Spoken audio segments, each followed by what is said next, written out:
For £100, you get exactly 50 millilitres of this. That works out to £2 per milliliter. Now, at that price, this fragrance either has to be something genuinely extraordinary, or it's just a beautifully packaged lie. I've been sitting with Givenchy L'Interdit Parfum for the past few weeks. And I have one thing to tell you right now that's going to surprise you, something about the dry down that I genuinely did not see coming. Stick around, because it changes the entire conversation about whether this is worth your money. Let's get into it. Givenchy. The name alone carries weight. Hubert de Givenchy founded the house in Paris in 1952, and almost immediately became synonymous with a very particular kind of elegance, restrained, aristocratic, never trying too hard. His most famous muse was Audrey Hepburn. Think about that for a second. A woman defined by grace, by quiet confidence, by the idea that less is always more. Now, L'Interdit, which translates to the forbidden, has a beautiful piece of history attached to it. The original L'Interdit was created in 1957 specifically for Audrey Hepburn. Givenchy asked her not to allow its commercial release for 2 years. It was hers alone. Forbidden to everyone else. That's the mythology this fragrance carries. That romantic, exclusive, almost secretive quality is baked into the very name. The modern L'Interdit was relaunched in 2018, and since then it's been evolving. This parfum concentration is the most intense, most serious interpretation of that lineage. Givenchy aren't a niche house, they sit firmly in designer territory, but when they put their mind to a parfum concentration, they tend to bring genuine craft to the table. The question is always whether the juice justifies the prestige pricing. That's exactly what we're here to find out. Let me talk about this bottle because it genuinely deserves a moment. The flacon is striking. It's got that distinctive square-shouldered silhouette, clean, architectural, unmistakably Parisian.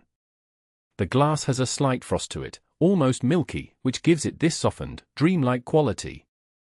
There's a black contrast ribbon tied around the neck, a real ribbon, not a printed one, and it has this wonderful tactile elegance that feels considered rather than gratuitous. The cap is weighty. You pick it up and there's a satisfying density to it. This is not a cheap plastic click.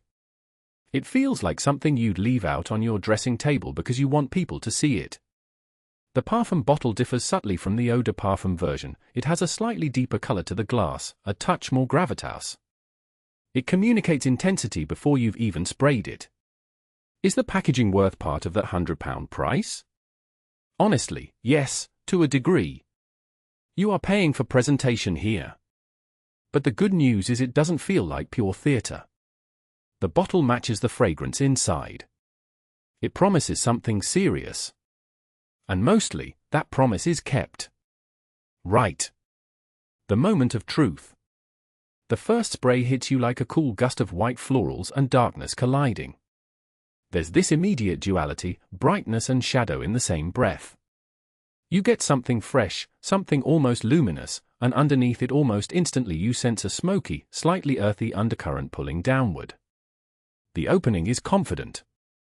This is not a fragrance that whispers hello. It announces itself with a kind of composed authority. The projection out of the gate is impressive. This is a parfum concentration and it behaves like one. Within the first 30 seconds you will get compliment-worthy projection. A full arm's length of presence, maybe more in a warm room. What strikes me most in that opening blast is the tension. There's something almost contradictory happening, delicate and bold, floral and dark, and it works beautifully. It doesn't feel confused. It feels deliberate. Like that Audrey Hepburn idea again, elegant with edges. Does it live up to expectations? For the first spray, absolutely yes. You feel the quality immediately.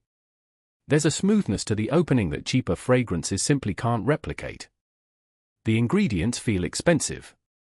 That's not marketing. That's craft. As you move into that first hour, something interesting starts to happen. The brightness of the opening begins to recede, gently, not suddenly, and what rises to meet you is a deeper, richer floral core. It becomes more intimate.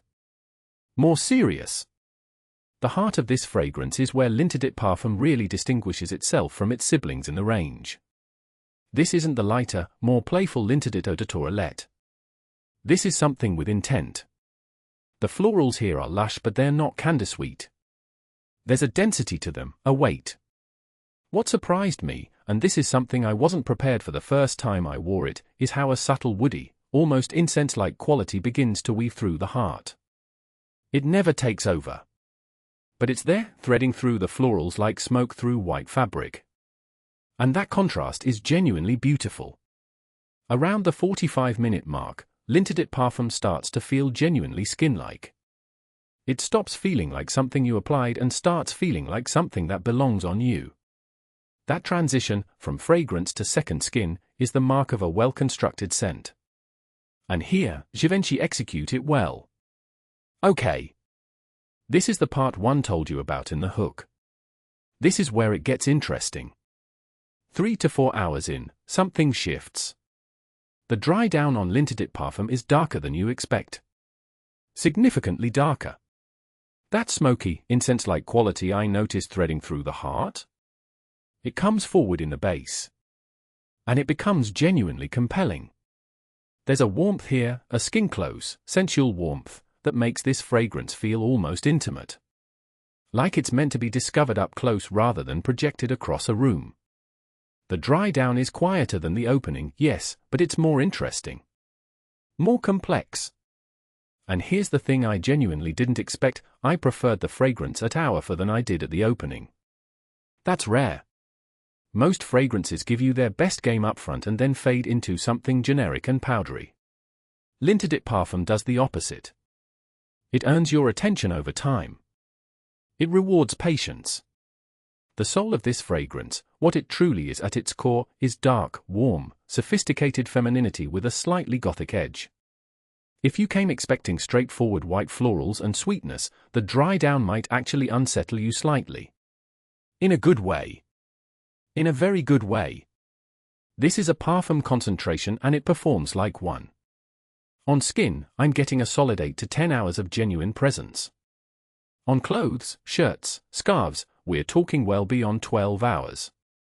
I sprayed a shirt cuff on a Tuesday and I could still detect it on Wednesday morning. That's parfum-level performance and Givenchy deliver it here. Sillage, the trail it leaves, is moderate to strong in the first 2 hours. This is a room-noticeable fragrance when you walk in. You will be detected. From hour 3 onwards it becomes more of a close-skin scent, that intimate dry down I mentioned. It doesn't disappear. It retreats into your skin rather than into the air. In terms of time of day, this fragrance has a peak. That peak is evening. Worn in daytime it can feel slightly heavy, slightly serious.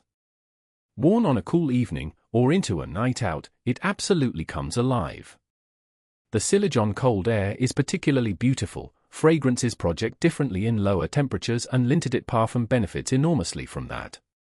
Seasons, autumn and winter without question. Spring evenings, possibly. Summer daytime, I'd leave this one on the shelf.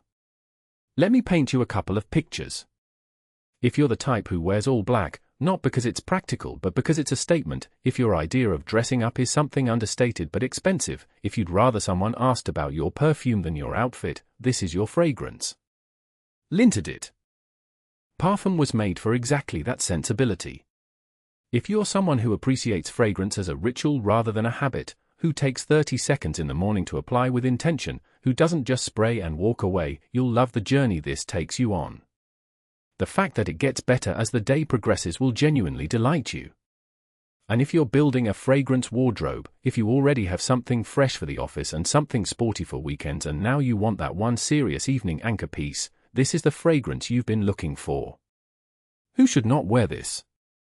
If you're a pure sweetness lover, if your benchmark is something like a candy floss or fruity floral, the dry down here will frustrate you.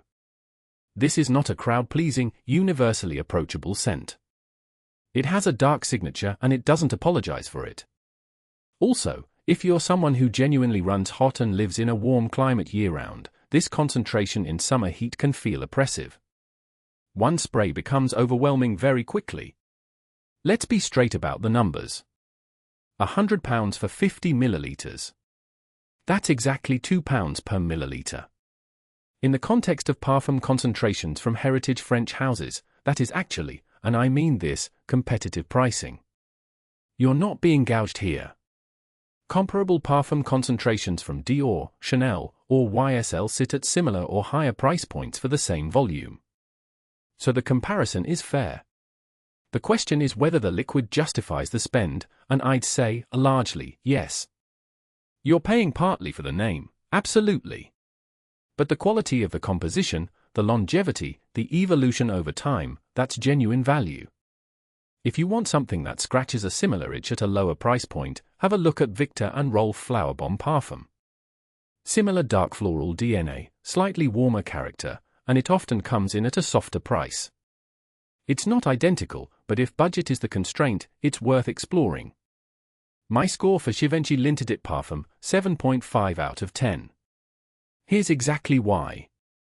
It earns points for exceptional longevity, a genuinely surprising and beautiful dry down, and a bottle that deserves its shelf space. It loses half a point for being occasion-specific, this isn't a versatile all-rounder, and another point because while the composition is excellent for a designer house, it doesn't quite reach the heights of true niche artistry at this price. But as a designer parfum, it's close to the top of the class. You can pick this up from P11, that's p-11.com, who are the UK's premium destination for fragrances like this. The link is in the description below. I'd always rather send you somewhere reputable than have you gambling on a grey market bottle. Givenchy L'Interdit Parfum is not a safe choice, it's an intentional one, built for someone who knows exactly what they want, and rewards patience with one of the most compelling dry downs in its price category. Buy it for the evenings, buy it for autumn, and give it for hours before you judge it. Now here's what I genuinely want to know from you. If you already own L'Interdit Parfum, did that dark, smoky dry down win you over, or did it actually put you off and send you running to something softer? Drop that in the comments, I read every single one. If honest, no-nonsense fragrance reviews are what you're after, subscribe, I post every week and I never tell you something is good when it isn't. See you in the next one.